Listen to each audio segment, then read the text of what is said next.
They're home. Everything's okay. Good. All right, hello and welcome everyone to the August CFC Youth Action Update. So my name is Elizabeth Perez and I am one of the senior program managers here at All Chicago. And I have a couple of individuals joining via the webinar platform. So we'll see if hopefully everyone can see me. Let me know in the chat box if you are not able to see us, because then we'd have to kind of do a little bit of technical finessing over here. You guys are gonna have to put this together. Yeah, right. Hopefully everyone can see all four of us on the screen, but I'll hand it over to those at the All Chicago office to introduce themselves. Good afternoon. My name is Shaquita. I am the program associate for the Student Emergency Fund here at All Chicago. Hi, my name is Ann Holcomb, and I'm the manager of facilities and resources at Unity Parenting and Counseling. And I'm over here. This is Carrie. I'm here from Department of Family and Support.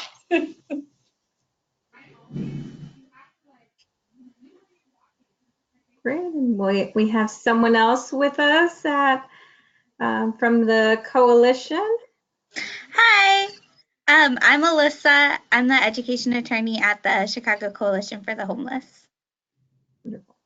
Well, thank you everyone for joining. So as you can see, we are taking full advantage of our technical technology here at All Chicago that we're all at different places. So this is pretty exciting. So for the August webinars, we're just going to start off for those of you that went to the Chicago Task Force on Homeless Youth a couple of weeks ago meeting. We gave a brief update about the family unification process and referral form. So we still have a couple of slots available. If people know that there is a young person who has aged out of care and is experiencing homelessness, they would be potentially qualified for the family unification program. So in the handout section of the GoToWebinar, you'll see kind of what the process is and the referral form. So we do need a signed referral form in order to just share that young person's information with DCFS, and hopefully they'll be eligible and they can move forward in the process. And what will happen is that young person, if they qualify, would be able to be given a CHE voucher, and there would be supportive services attached along with a voucher. So because the timeline is, we are getting close, it's like August, but it's quite some time for a young person to go through the CHA process. We are hoping to get all of our slots filled. So if you have any questions, feel free to reach out to me. You can contact me at eperez@allchicago.org, or you can shoot us an email at cfcprograms@allchicago.org. But if you feel like with the handout that it's pretty clear cut, we do have to have some information into HMIS. So if you don't have access to HMIS, maybe you're one of our service providers that do not utilize HMIS, feel free to reach out to us. We'll find a way, maybe on our end, we can see if that young person is connected with one of our service providers, and we can get the referral in that way. But for those of you that do, it's a pretty quick handout, just articulating the steps that you need to go and just do an update so that we have that information and you can actually upload the signed referral form through HMIS and we're able to just download it from there. You would just have to shoot us an email just letting us know that HMIS ID number for that individual so we know who we should look for. All right. And with that, so I'll hand it over to Shaquita and Ann to talk about the Student Emergency Fund. Okay. Hi, my name is Ann Holcomb. I'm with Unity Parenting and Counseling, and I'm the fund manager for all homeless students citywide for the Student Emergency Fund. So if you have any homeless students that are considering college or are already going to college, this is a very, very important resource for them to know about.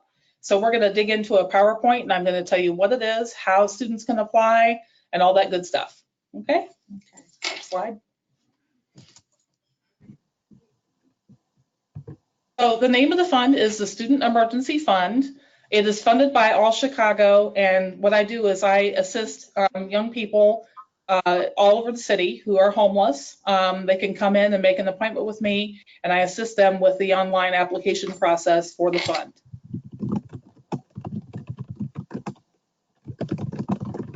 Okay, the Student Emergency Fund is provided by All Chicago.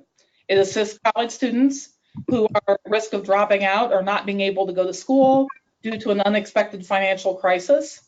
And homelessness is an automatic unexpected financial crisis. So just about every homeless student, with some parameters that I'll lay out for you further, is able to apply. That is considered an emergency. The fund provides up to $750 per student per semester to cover a variety of needs, including past due tuition and other expenses that are not normally covered by grants and scholarships. And I'll do a deeper dive into what is covered and what is not a little bit later. The $750, however, must completely solve the crisis. There are some rare exceptions that can be made on a case-by-case basis. I'm not going to go over the particulars of those because they are so individual. But it's if a student comes in with a $2,000 bill that has to be paid, more work has to be done by the student, by case management and so forth to get that bill down before they're eligible. Okay, so who is eligible? All right, a college ages 18 to 24 experiencing homelessness may be eligible for the fund when in crisis. And as I said, homelessness is a crisis. Crises on top of homelessness include any financial barriers that may keep the student from maintaining existing financial aid and or staying enrolled or graduating. Is there a button we need to push because people aren't able to see? You can't see PowerPoint? the PowerPoint. Oh, I didn't know. Dang.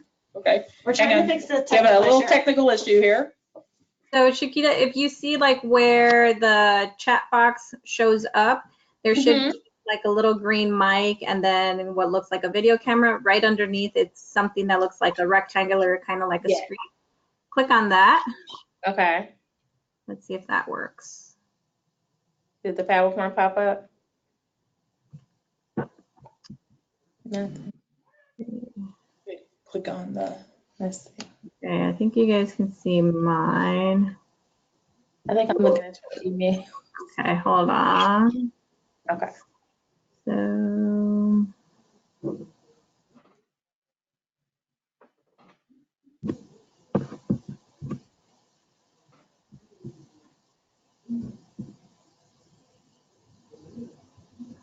all right.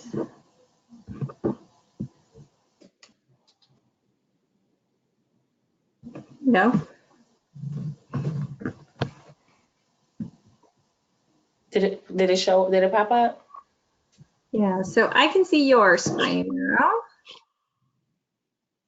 I think you're good to go. Okay.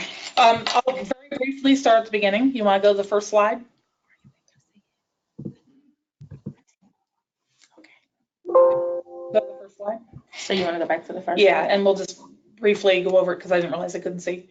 Okay, the name of the fund is the Student Emergency Fund. Next slide. Okay, the Student Emergency Fund is provided by All Chicago and assists college students who are at risk of dropping out or not being able to go to school due to an unexpected financial crisis. Homelessness pretty much automatically qualifies students for the fund. The fund will pay up to $750 per student. However, the grant must be the $750 must completely resolve the crisis. So if the student comes in with a $2,000 bill that needs to be paid, they probably would not be eligible for the fund until that balance gets closer to $750. Okay, next slide.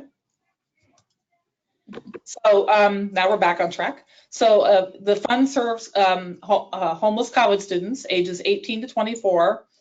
They may be eligible for the fund, and any crisis includes financial barriers that might keep the student from maintaining existing financial aid, staying enrolled, or graduating.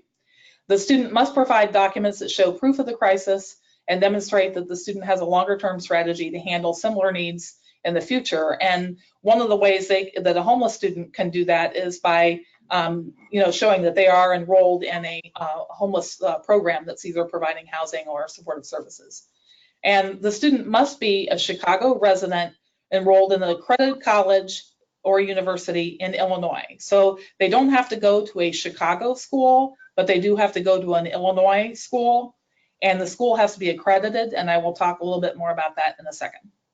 So what does it cover? So it covers tuition, and what is awesome about this is it actually covers past due tuition. A lot of homeless students have had false starts in their education, largely due to actually being homeless and then trying college while being very unstable residentially. And so it's really wonderful that this can pay back a bill so that they can, resume their college, whether it's because they dropped a class after the drop date, whether it's because they didn't do well in a class, or whether it's just they had to stop going because they didn't have transportation. All these things can be paid for so they can, catch up on their Pell Grant, get their Pell Grant back restored, all those good things in the future. It can also cover books, school supplies, fees, and even sometimes phone and internet and under special circumstances.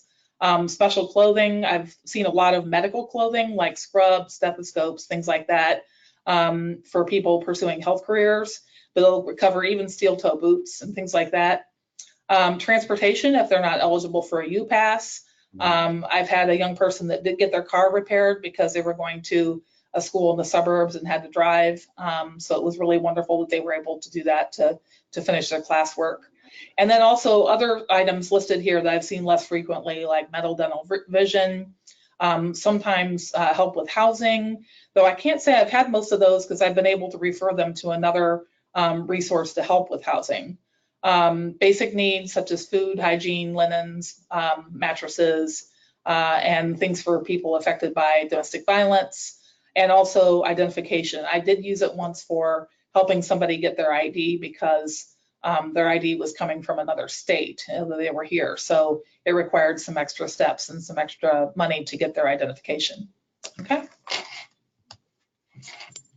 So I'm the person you need to contact. So my name is Ann Holcomb. I'm manager of facilities and resources for Unity Parenting and Counseling. And my phone number is posted. It is 773-699-4711. My email is aholcomb@unityparenting.org. And I just want to tell you that we can only take referrals from the other continuum of care supported homeless service agencies. And so you're asking who those agencies are, and those agencies are now posted on the screen. Center on Halsted, Child Serve, Covenant House, El Rescate, New Moms, Thresholds, Heartland Human Care, La Casa Norte, and especially their youth and college program, UCAN, Teen Living Program, and the Night Ministry, and of course, Unity Parenting and Counseling. So the student, one of the things that homeless students need in particular is a homeless letter. And that's the kind of jargon that the youth use. They say, I need to bring a homeless letter. So I'm using that term here. It's a it's a typed letter on letterhead with a handwritten signature of a worker, probably a case manager. And it's third-party verification that the student is experiencing homelessness, which qualifies them as that this is a crisis. And it also lets us know that they're getting some help. Okay, so those are two qualifications of the fund. Hang on. Okay, the student needs to bring all the documentation with them to the appointment on paper. And I want to stress paper, paper, paper. No electronic files, searching wildly on the internet for documents, no texts on cell phones, etc. will be acceptable. Trust me, I have been down this road several times with applicants. I have a lot of patience for it, but it doesn't really help that I have patience because I have to have it on paper. This is because the paper documentation all has to be scanned in together in one file and sent in one file to All Chicago with the application at the time that they apply. So here's some examples of documentation that they need. So they need the homeless letter. They need proof of current enrollment in a college or university. They need a bill or invoice to be paid under $750. There can be some exceptions, but they are rare. Proof of income, and this is preferred. It's not always required, but it's really good if they have it because it makes their case stronger. So if they have documents that say they're getting TANF or SSI or any other kind of public assistance, if they have 2 pay stubs or direct deposit vouchers from employment, if they have child support, anything like that that they can get, it just makes their case stronger, though I have never seen anyone eliminated because they did not have these things. And then a statement from a college or university of accreditation, especially if it is a for-profit school. And I will talk about that again. Keep going. So case managers can research if the college or university is accredited. Now, we know all the city colleges are accredited. We know the major state universities like University of Illinois and so forth are accredited. What I'm talking about is something like Trump University or Nirvana Health Institute. We don't want to give students false hope if their school doesn't qualify, and there are many private for-profit quote colleges unquote that aren't really colleges that are not accredited. And for example, there's a lot of cosmetology, beauty schools, truck driving schools, and even some health certificate schools that are not accredited. And I have seen quite a few over the years. And I got to warn you that a lot of times these for-profit schools are in the ripoff category because the credits aren't transferable. Youth go to take the state board test for like CNA and they never pass it because the instruction they got is subpar. Sometimes they don't pass the truck driving school test either. And they're often very, very expensive, and they often have to sign up for oodles of student loans and things like that, and they may not even know what they're signing up for. So I highly recommend that youth don't go to these schools, but youth are the author of their own lives, and if they have their heart set on going to a particular place, they're going to go. And so all you can do is support them in that effort. But case managers could research and suggest an accredited school for the student to attend as an option. And then accredited trade schools are often less expensive. You can kind of make that sellable to the student. For example, Truman College has a cosmetology program. Malcolm X has a CNA and medical assistant program. Olive Harvey has a truck driving program. And I could go on and on. The city colleges have a wealth of courses that a lot of these for-profit colleges are advertising for. And I think people get sucked into them because of the advertising and not realizing that the city college has it and it's cheaper. So when in doubt, you can get a statement from the school for the student that the college is accredited. And I did get a surprise. I went through this process once for a student for a health certificate school, and it turned out they actually were accredited even though they were a for-profit school. And also Robert Morris, by the way, is a for-profit school, but it is also accredited. So case managers should also let the student know that there's one last step and that they need to write a thank you letter or provide a personal impact statement at the time that they apply. And this can be a little bit of a difficult sell. I've been down the road a couple times now. What it is I say, well, you just thank them for the chance to apply. Because, I had a student say, well, I haven't gotten anything. What am I thanking them for? Well, just thank them for the opportunity to apply. And then talk a little bit about what a difference this would make in your life if you get it. And so that seemed to go, okay? And one last slide. So students experiencing homelessness can go to college and graduate. When I started in this field in 1994, it wasn't even a topic of conversation. Homeless students going to college was something nobody was talking about, thinking about, or even aspiring to assist. This young man got his associate's degree. He was staying in our youth emergency shelter the whole time, and he applied for the fund for his last book fee, and he graduated. So this is one person, but there have been a lot of homeless students for many years that have been graduating with or without help, and I think it's a great opportunity to be able to help them now. So thank you. Thank you, guys. I think Elizabeth's going to do the next. Thank you. All right, so I'm gonna pass it over to Alyssa. Hi. So yes, my name is Alyssa, and I'm from the Chicago Coalition for the Homeless. So what I wanted to talk about really briefly is STLS and the trainings that they are going to be having shortly. So STLS stands for Students in Temporary Living Situations. It's the program through Chicago Public Schools that makes it possible for homeless students to attend and succeed in school. So it has certain rights and protections for students, that they're allowed to immediately enroll even if they don't have documentation that's normally needed. An unaccompanied youth can enroll without having a parent or legal guardian. It also ensures that students are allowed to stay at their school of origin, at the original school that they were attending, so that no matter kind of what happens with their living situation, they can have consistency in school. And in Chicago, every CPS school has to have what's called an STLS liaison clerk. And this person acts as an point person so that families who need assistance with transportation or other issues can go to them. So every year before the beginning of school, CPS puts on these large trainings for their STLS liaisons to make sure that they are aware of the rights and protections that students have, so that they can best assist families throughout the school year. So every year, as part of the training, they do a section on resources, which will be covered this year. And then they also have, before the sessions begin and when they close, they have resource tables. So service providers can have tables with information of what services they provide. And really the opportunity is to meet with liaisons and clerks to hopefully give them information about your services so that throughout the year they can direct students and families who are in need of them. And so there's a link that I can send to anyone who is interested. The trainings are spread out throughout the end of August. So there's 2 on August 22nd, August 23rd, 27th, 28th, and the 30th. For anyone who is interested and hasn't already signed up to have a table, definitely reach out to me and I can send you that link to sign up. My email address is A as in Apple, Phillips, PHILLIPS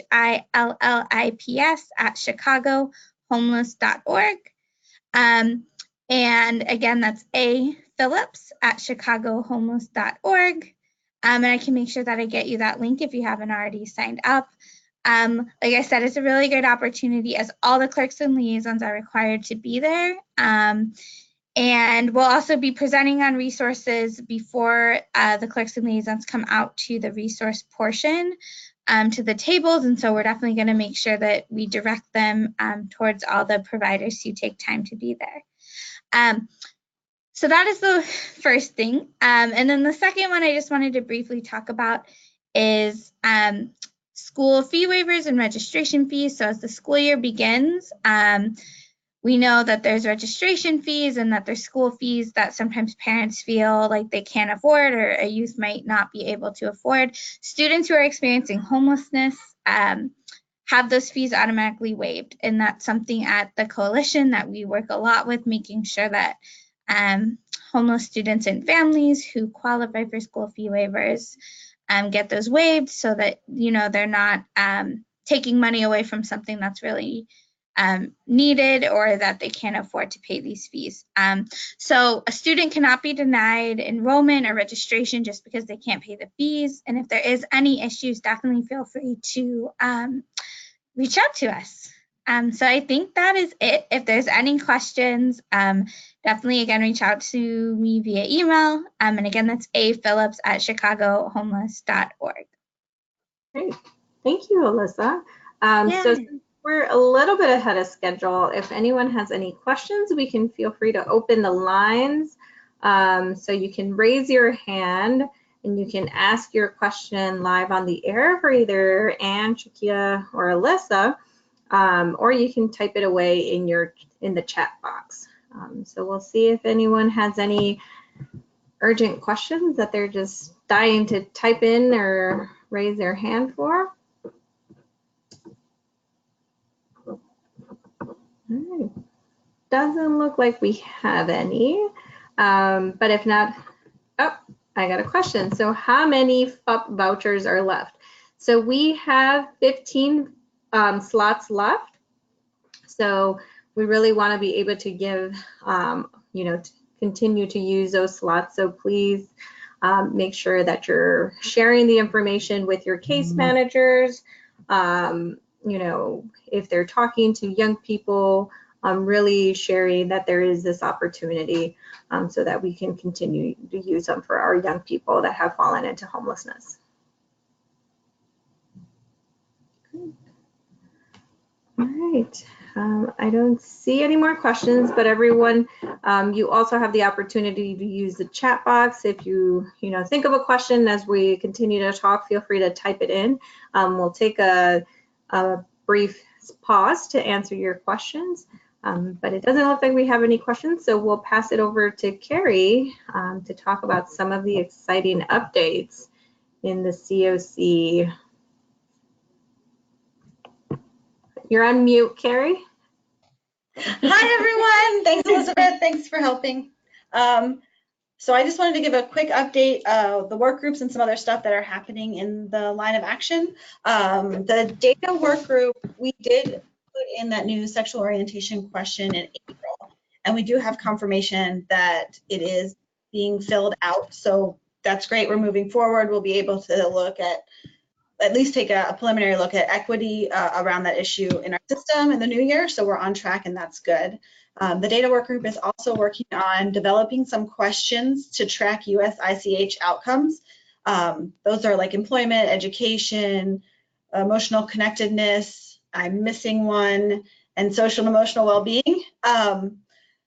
And so the idea with the work group is working quite hard on a lot of challenges, which is we know HUD asks some questions in some ways, and we know other funders are requiring other questions in other ways, and they're very similar.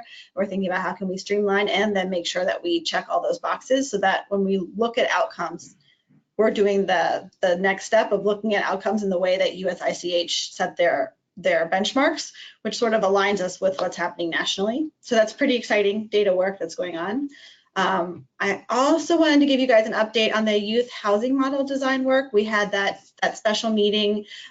We've rolled all of your comments into the document almost. It's very close to being done. We think that will be released by the end of the month.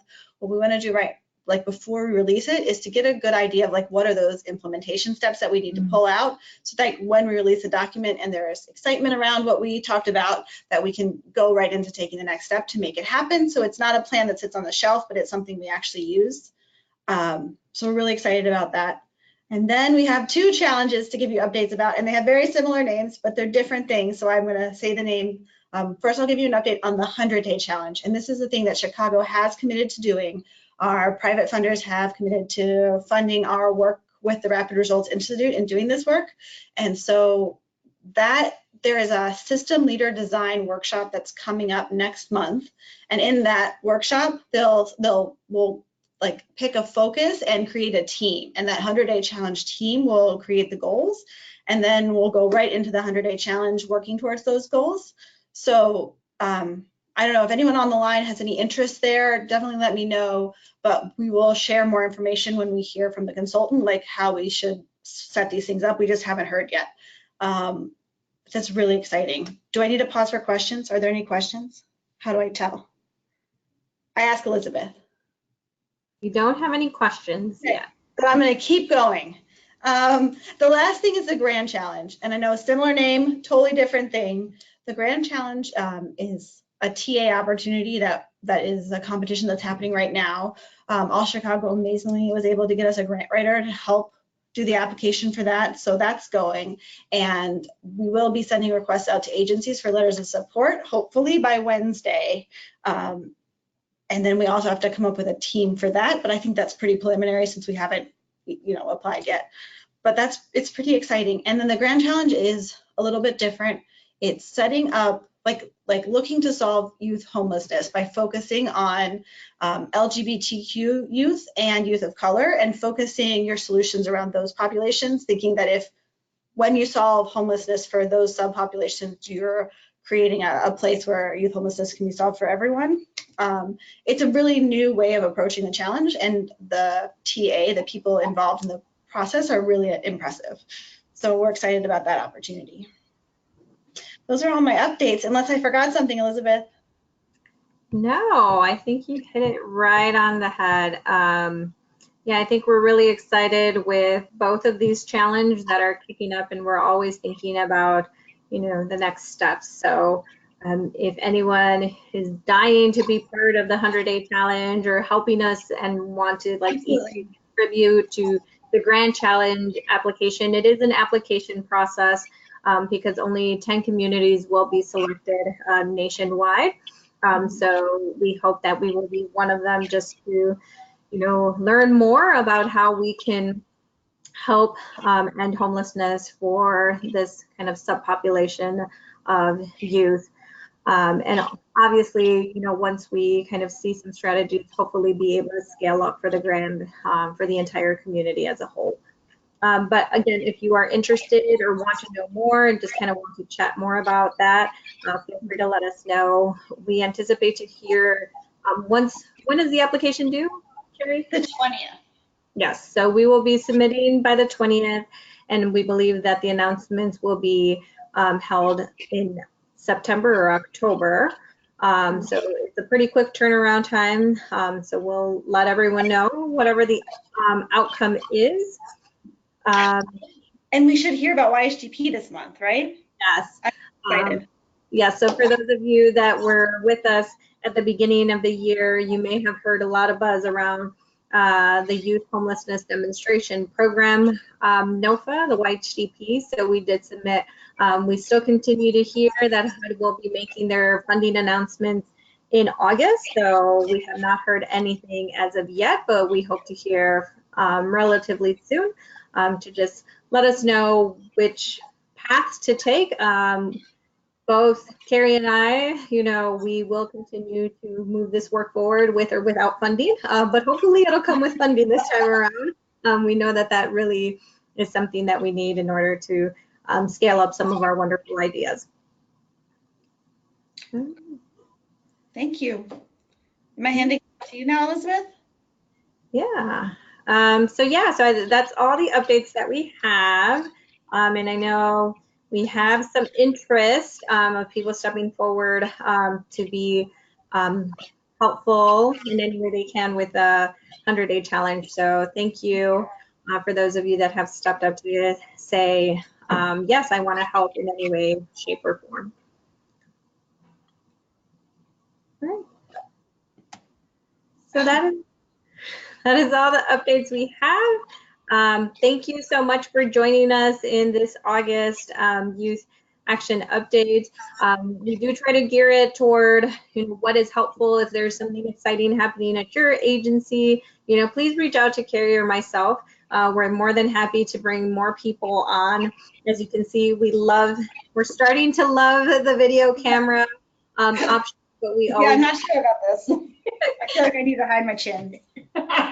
enjoy the chance to bring in more than just me and Carrie. We know, you must love our voice, but we definitely love the opportunities to see many of you doing this awesome work and working with young people. So we thank you for your time. This video is being recorded.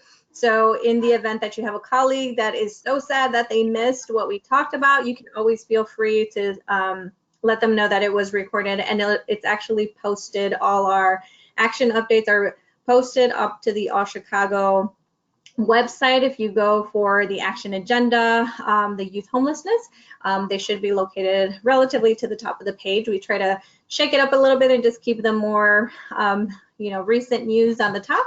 But definitely, since this is recent, we like to put it on the top so that way you can share it with colleagues or anyone else that you feel that wants to know what is going on. Feel free to share it. We love getting the hits on our YouTube channel. So. All right. Well, thank you, everyone, and I hope everyone has a wonderful day. Thank you. Thank you. Bye-bye. Thanks, guys. That was great, Anne.